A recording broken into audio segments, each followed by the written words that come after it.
Okay, this video is a continuation on my landing video. This video is going to go over basically a little bit more in depth on landings.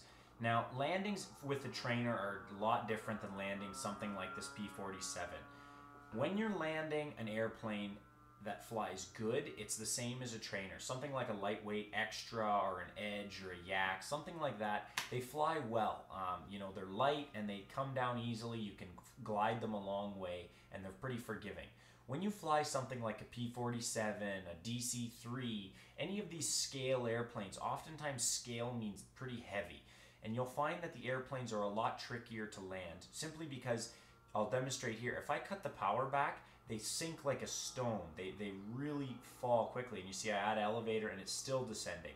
So you have to be really careful when you land these things because they're heavy, they're going to stall easily on you, and you have to really think ahead and manage your power wisely. So you're flying around with a warbird and it's time to come land. Okay, first thing you want to do is get your power back to about half throttle. Let's take away some airspeed, but still have plenty of airspeed that you can fly around with, but not, silly fast. The next thing I like to do is roll in about half flaps. Flaps are going to help you land, give you some lift. I wouldn't recommend with most models to do full flaps. I find that full flaps can slow them down too much and make the stalls pretty violent. Half flaps on most models is more than enough to get it down in another field. In a small field, a big field, half flaps is fine. So I'm still flying around with plenty of power to keep flying. And then finally, last thing you're going to want to do is put that landing gear down. So now we're all set up to land. When you're landing, don't screw around with the flaps. Put them in a certain position and leave them there.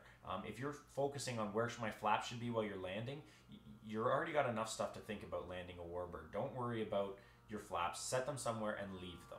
Now, the main point I want everyone to take away from this is that power is what controls your descent rate, not your elevator. If you think that your elevator is what controls how fast you go up and down, you're going to probably stuff your airplane. And I'll show you why. If I keep my power at half, I'm going to hold pretty good elevator here and I'm going to reduce my power. Now, you can see that the airplane is descending at a nice rate for landing, but it's not really descending all that much. If I back my power off more, it descends more. If I increase power, it doesn't descend as much. I'm not controlling my elevator at all here. All I'm doing is managing my power. And you can see this is how I would control a descent rate down to the ground. So when you are landing, don't just, like you would do more with a trainer, come up high, chop your power and push the nose down and then try to flare it. You'll see here, if you get a warbird flying too slow, I'm full up elevator right now, and it comes down really hard. It's not a scale way of landing. You really want to hold about a third elevator the whole way down and use your power to control when it's going to come down. So get lined up for your approach, well back your first time till you get comfortable with it. Back your power off and start feeding in some elevator.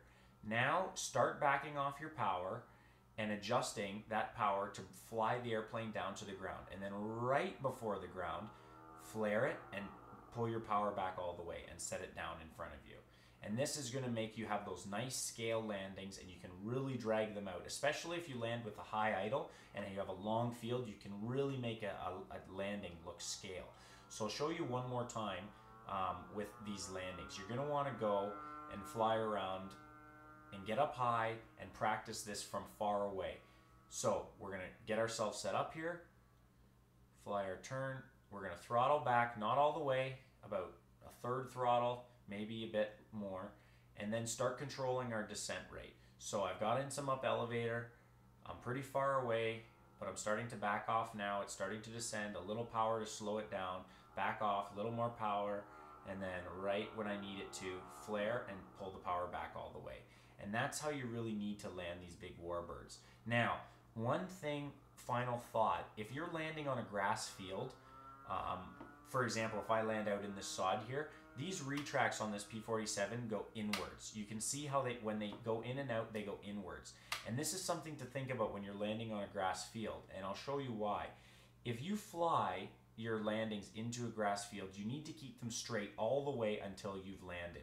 Because if you land in a grass field, something that's bumpy, or bumpy tarmac even, and you get your airplane down, and then oh, I gotta get it stopped, and you turn it, now those wheels are sliding sideways, And that's going to push really hard on those retracts. And oftentimes, more or not, you'll see them fold up and the airplane land on its belly and all this damage being done. So when you're landing in a grass field, make sure you fly it. For example, if I was landing here, fly it all the way till the end. Let that tail come down and slow down. Then taxi it back in gently. Don't try to force it down or slide it too quickly because you're going to damage your retracts. So remember, power is your descent rate. You play with that power setting more than your elevator. Hold your elevator in one position and just kind of let the power descend you down, and practice that power setting until you can set it down right at your feet.